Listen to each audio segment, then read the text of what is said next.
I'm your host, Lachelle Smith.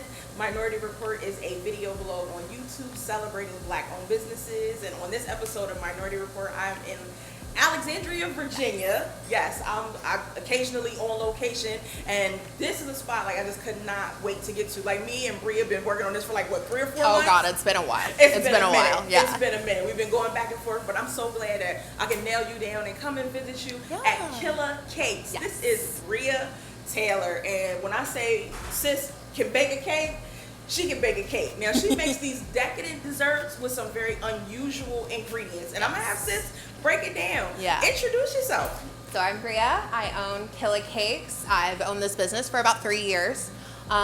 It's been an adventure ever since. I think it started out as just like kind of a project, and then it became so much more, and then now it's become even more because, you know, I'm thinking of my next steps, my other restaurant concepts. Like, I have all of them named, have domain names saved and everything.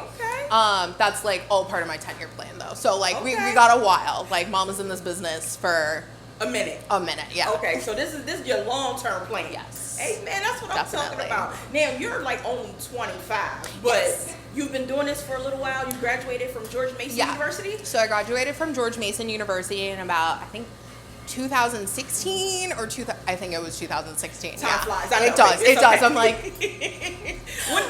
when? Okay. Yeah. So I graduated with a degree in graphic design. Started out at a design firm right after my senior show. Just realized that it was something that I was not fully in love with. And I kind of had an idea that would happen. The one thing about design that I think is really hard for me is you're not creating something that's like yourself. Like, I'm not creating artwork for your brand. You are coming to me to help you solve a puzzle that best works for your brand. So having to be able to take that personality out of my work was extremely hard for me. And I think with that, it kind of just dimmed my light more and more and more. And just to the point where I was like, I don't even want to do this anymore. And I love graphic design, don't get me wrong. It's amazing. It's a lot of fun. I love working on the computer, but I feel like I'm such like a strong personality that I'm like, I want to share that with people. I feel like that sounds like so conceited. I don't know. I think it does. That's not conceited at all. I think, you know, it's just one of those things where like, I really love sharing my artwork with people, and graphic design is just not one of those things. And also I'm like a little hard-headed. Like, our projects, they were like, oh yeah, okay, you're gonna redesign a website. I'm like, okay, but I'm gonna redesign a website for me, and that's what I'm gonna do. And a lot of teachers would just let me do that, but that's not realistic for the real world. No, everything that you're describing is basically the entrepreneurial spirit, period. That's really all that it is. And entrepreneurs aren't really meant to be confined into one type of project or glued to a desk. So that's how you were able to make the transition from graphic design into creating this awesome, bakery? Yeah, bakery, cake emporium kind of thing. I think that's the term that I'm going to use from now on. Cake emporium. It's not a bakery. But why baking cakes? Of all the things where you say, hey, I'm an artist and I want to share my art and I'm sensitive about my ish and I want it to be what I want it to be. Like, how did you decide, instead of saying I'm making canvas art or digital art, how did you go from fine arts, graphic design into making cakes? So I've had a love of food since I was really young. I was even banned from watching the Food Network channel for a really long time because my mom's like, you're too obsessed with food. You're obsessed. Like, and I'm just like, when's breakfast? When's lunch? When's dinner? I'm ready. And at breakfast, I'm like planning my whole day around food. I still do that now.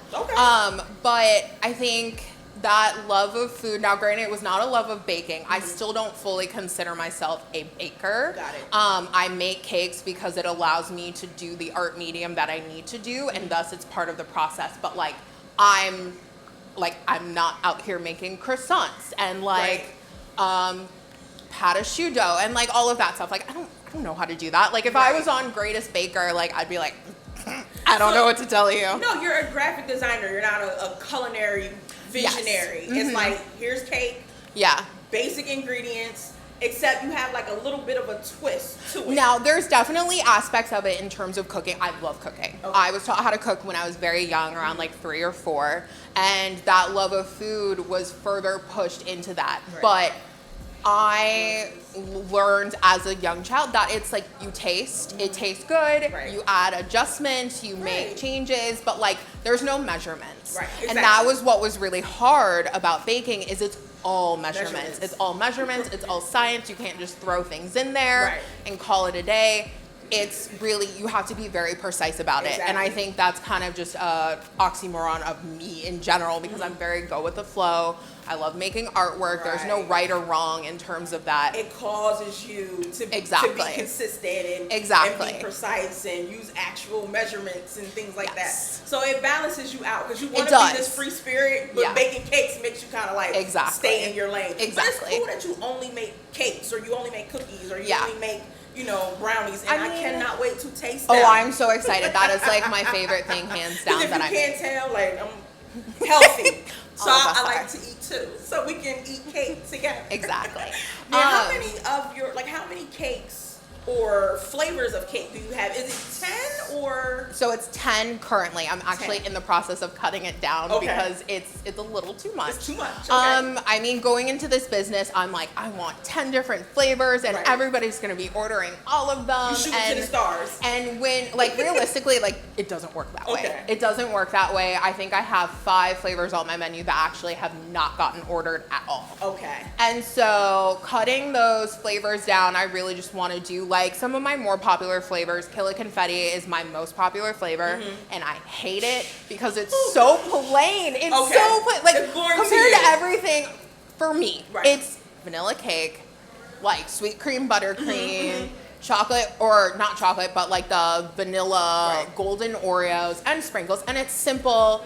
It's done really well, but it's simple, and I'm like, no, I want potato chips and dulce de leche, and I'm very out there, so I like my flavors to be out there. So for people to really love the Killa Confetti, I'm like, it hurts me. In your mind, the blandest, boringest cake you offer is the one thing that everybody seems to like. But I did taste it the other day, and I was like, damn, this is actually pretty good. Like, I see why people like it. Exactly. So you have your Killa Confetti, which is the confetti cake. Okay, got buttercream and cookie bits, the Coco Loco, that's the dark chocolate. So for my dark chocolate people and my Oreo fans, listen, if I had a bad day at work, I will text my friends in a heartbeat and let them know this is a double stuffed Oreo kind of day. Oh yeah. Leave me alone. If you don't hear from me for the next 3 days, that's why, because I got a bag of Oreos.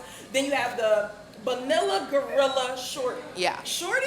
Yeah. Okay. So I do little cake cups now. Right. So originally when I was at Pendleton, we did sliced cakes. Okay. The sliced cakes they did well. They were really big, but realistically, I've never been in a kitchen space before. I've never baked for more than, 20 people at a time. Okay. So for me to really transition and get thrown into the culinary world, it was really hard for me to adjust. And so we were doing sliced cakes. There were times where I'm like, I don't ever want to make this again.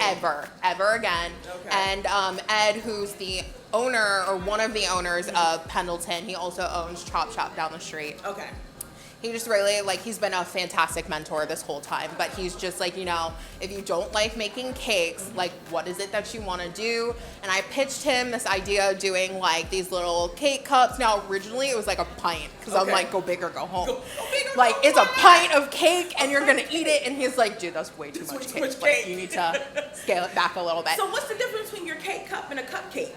So I hate cupcakes. Okay. Is it really that much different? Not really. You just switch the names around. I switched the name around, and it's more portable, and I personally think that the cake to frosting ratio is a lot closer to what I like. Okay. I find that a lot of cupcakes have way too much frosting. Okay. And it's like, people are like, oh, just put the butter on and put it on the top. And I'm like, no, I don't even want it. Don't even want that. You can keep that. Okay, so the icing to cake ratio is what makes the difference between a cupcake and your cake cup. And also, I can do a soak on it, which keeps the cake extra moist. You can't really do that with a cupcake. You can, but having it in the little containers really allows me to push it to where I want it without sacrificing the integrity of it. Right, got it. Yeah. Okay.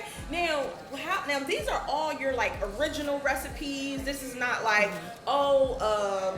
Betty Crocker cake or Paula Dean's recipe. These are all your own. So for someone who's interested in, going into the route that you're going, describe how long it takes for you to even like come up with a new recipe. Like, how do you know that Captain Crunch is going to work in a cake? Or so I don't.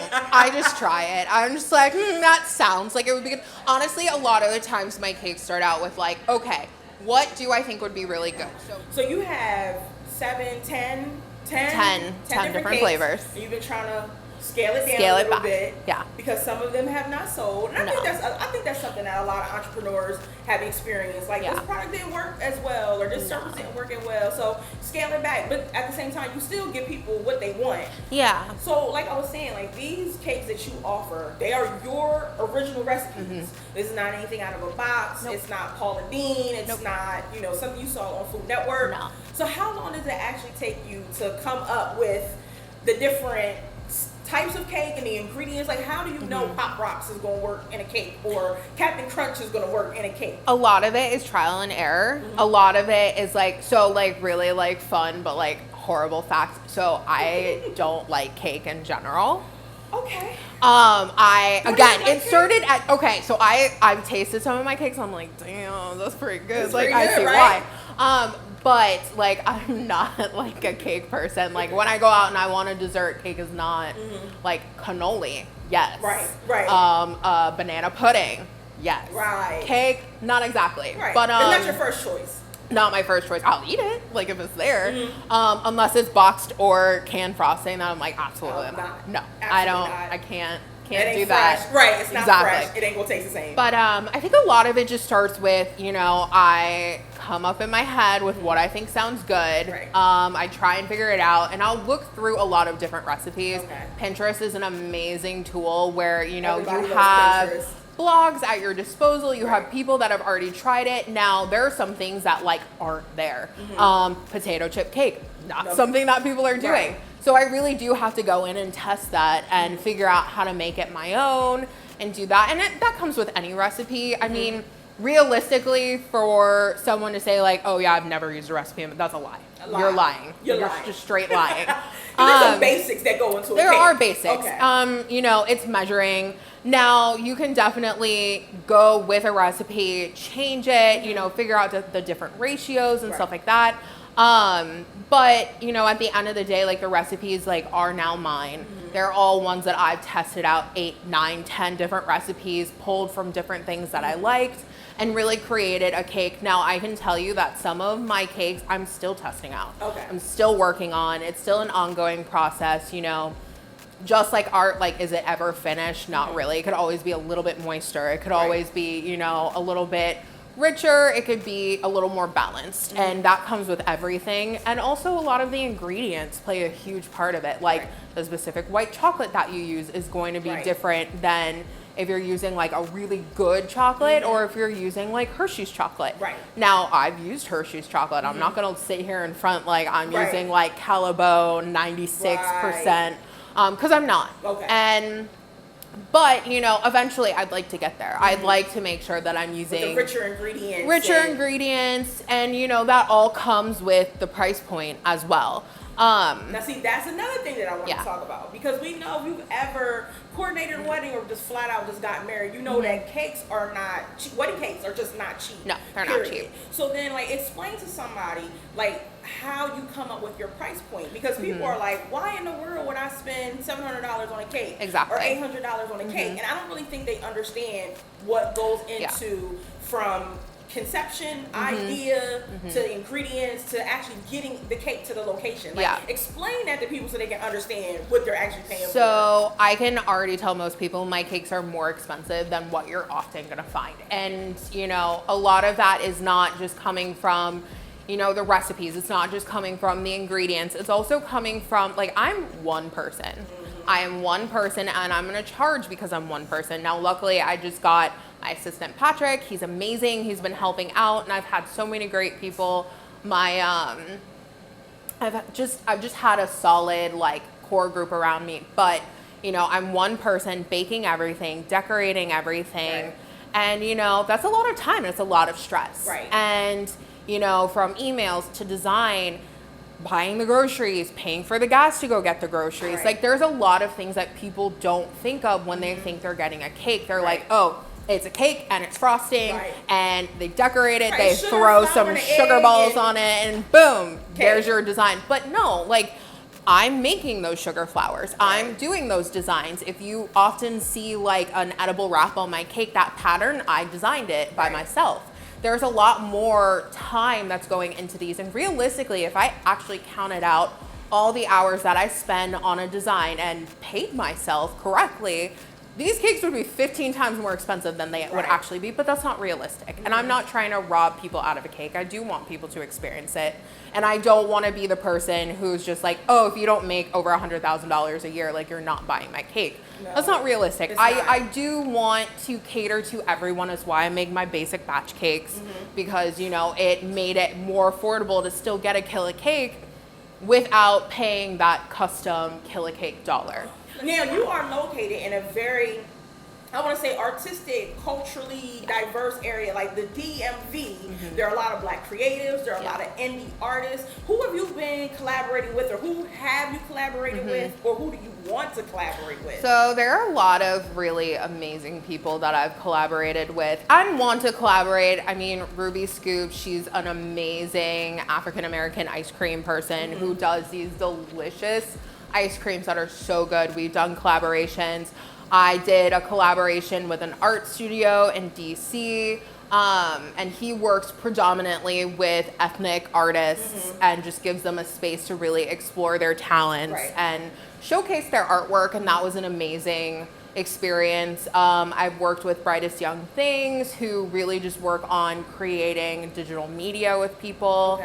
And funny enough, Care Bears, granted not African Americans, still fun, wants to do a cake with me and collaborate with me. So I'm really excited about that. See, this is just incredible. This is why I drove all the way down here to meet with her. Because you are doing some pretty dope things. Thank you. Now, this platform is, specifically about celebrating Black entrepreneurs. So how do you feel about your baby, like Killa Cakes, filling in that space and circulating the Black dollar? How does that, what does that mean to you, especially with right now, Black women just doing it? Period. Like, we doing everything. We in politics, we advocating, we bake cakes, we sew clothes, we do hair, we raise babies. We do everything, We holding it down. So, how do you feel about being in that space? I think it's been really interesting to see. I grew up in a predominantly white family. My mom was adopted, so I was not raised in that environment. And so there are still things that surprise me today that I'm just like I get a ton of just Black business, and it's amazing because, when you think of cake, I don't often think of, Black people wanting to give to that and really, because they do their own thing. They bake, they make cakes, they have grandmother's recipes. I don't sit here. Exactly. It's I'm not sitting flour, egg, mix it, bake it. Exactly. Cake. And there's recipes from their grandmothers, mothers, cousins, aunties, so exactly. So for them to really put that trust into me and have that for their birthday, it makes me feel amazing, and it feels awesome to just be supported in that environment. And just in general, Black women are killing it right now. They really are, and it's just great to see how many steps forward we've taken despite everything that's going on in the world and what's happening. It's just really great to be a part of that community. Now again, like I said, you're relatively young, so you're considered a millennial. Yes. What advice do you have, for this generation now? Because I really feel like my generation, the generation before, because I'm older than you, I'm just gonna leave it at that. My generation before me, I really feel as though that they've burdened your generation with this expectation of go to college, work for the man, save, retire, and I just don't feel as though that's realistic anymore. I really feel like entrepreneurship is the way to go, and I do see so many young people just doing them. Whatever that means. If it's airbrush t-shirts or hand-painted sneakers or cake or selling their own artwork or doing whatever, you stepped out and you said, hey, I did the college route, I tried it, I felt confined, I'm really not doing what I'm passionate about, I'm not giving my gift away. How do you inspire others, or what do you have to say to anyone who is considering going that alternative route and saying, you know what, F this, I'm just going to do my own thing and become an entrepreneur? What advice do you have for them? So I think, I'm still dealing with, parents, family, and grandparents that are like, okay, but when are you going to get a real job? When you get a real job? When are you going to, make sure that you're stable with like health benefits and stuff like that? And those are all very important things. Absolutely. Don't get me wrong. But I think I'm at a point now where I'm just like, I, still have a year. Like, let me do what I need to do before I get there. And then, hopefully I'll have enough money to be able to pay for my own health insurance. Right. I don't need to, sit at a 9-to-5 job and then work on my hustle after. And don't get me wrong, there are people doing that. And, hats off to them, because I'm dying here alone, spending like 9 to 10 hours here. Right. I could not imagine, going to a 9-to-5 and then working on your hustle later. Like, that's a lot of effort to put into it. And, everybody's going to take a different path. Right. It doesn't matter whether you're from here, there, anywhere. We all have different ways to get to point A or point B. Right. I found that for me, college was great. I still utilize my degree. But, college is not for everybody. I'm not an advocate of everybody needs to go to college. Right. Half the time people are getting ripped off of thousands of dollars. Right, coming out with and they're not even doing what they need to be doing. And not doing I take care of themselves. No. And I grew up with my mom who, owns business after business after business.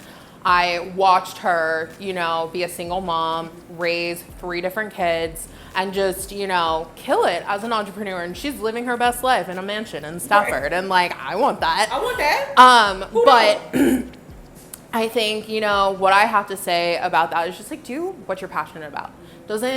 People are going to doubt you. People are going to, there are going to be haters in this world. Right. But, at the end of the day, if you're doing what you're passionate about, you're going to be a lot happier in the long run. I could not imagine myself sitting on a 9-to-5 doing somebody else's work and being happy about it. That's just not who I am. Right. I'm not going to waste my time. I'm not going to waste your time. I'm going to do what I want to do. Life is so short, and I hate to bring this up, but I got diagnosed with leukemia when I was 19. Mm-hmm. And that whole perspective of just life is so short, and you never know what's going to go on. I didn't expect to get cancer at 19. I don't think anybody expects anything like that to happen. But, sitting there, and I do now say that it's probably one of the best things that ever happened to me. Wow. But I learned, life is short. Do what you want to do. Wear what you want to wear. Just, be who you want to be at the end of the day, and you're going to be so much happier. And when you live for yourself, that's when you can really come full circle and realize, that's what I'm here for. That's right. Be your authentic self. Yes. Now, Bria is going to tell you exactly where you can find her. Yes. In Virginia, online, everywhere else. But I need to taste that. Yeah, I was going to say, we can't wrap this up without it. Okay. So the bottom is a brown butter chocolate chip cookie.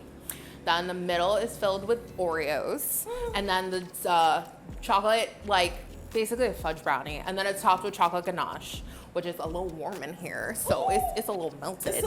And then it's topped with sprinkles, because why not? Everything has sprinkles. Ed always cracks me up because he's like, you don't need to put sprinkles on everything. I'm like, what you do? But I do. Yeah, that is who I am.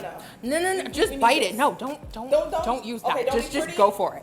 Just it's not a pretty thing. It's not a pretty thing. Desserts aren't pretty.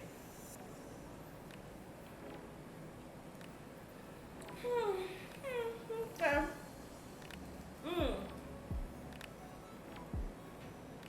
There's some adult chemistry going on in my body.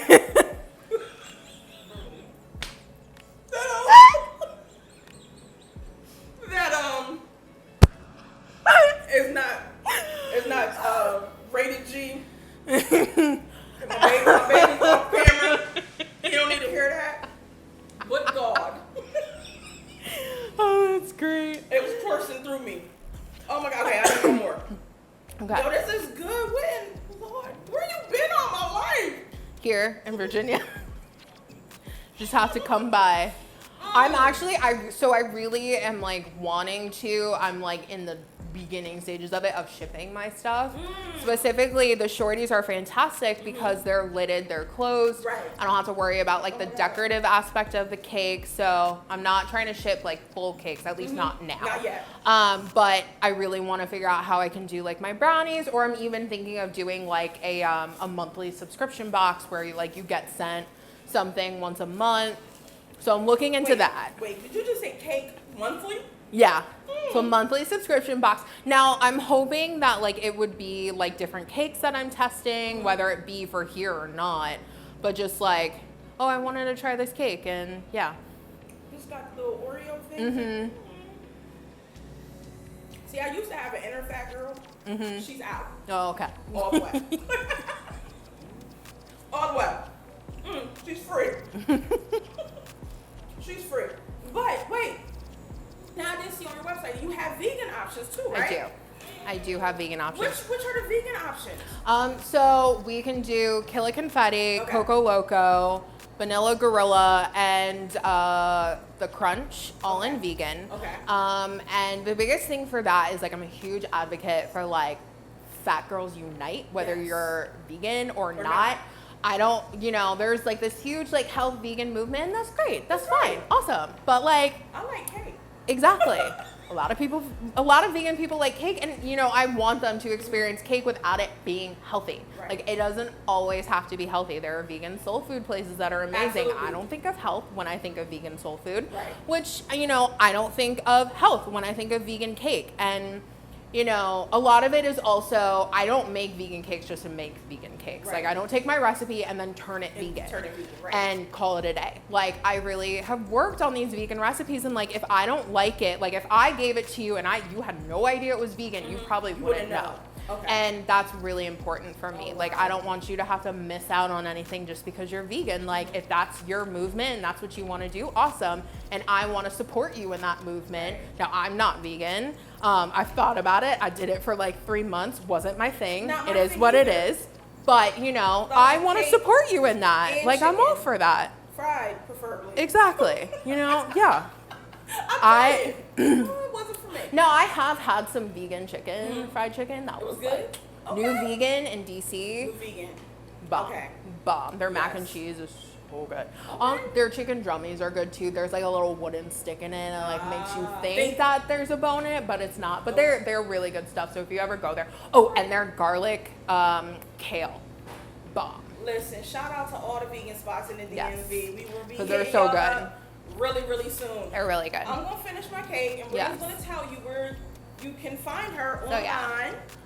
So you can find me at killacakes.com, also at Killa Cakes, and then on Instagram, and also facebook.com/Killa.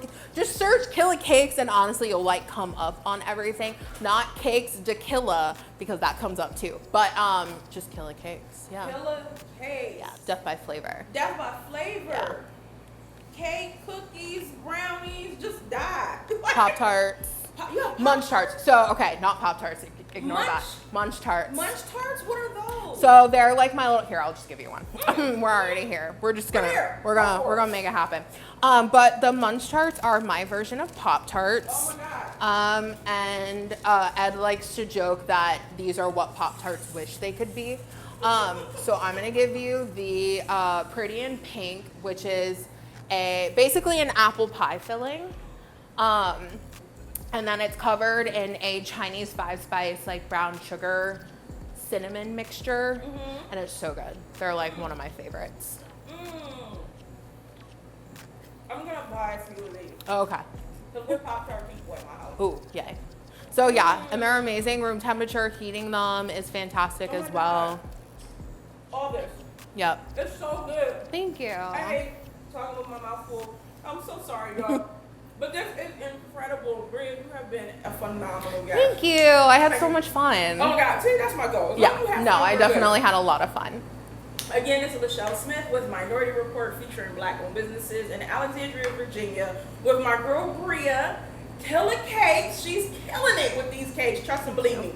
find her on social media. If you ever get a chance or you're in the area, your local, please stop by and support her so that she can grow her business.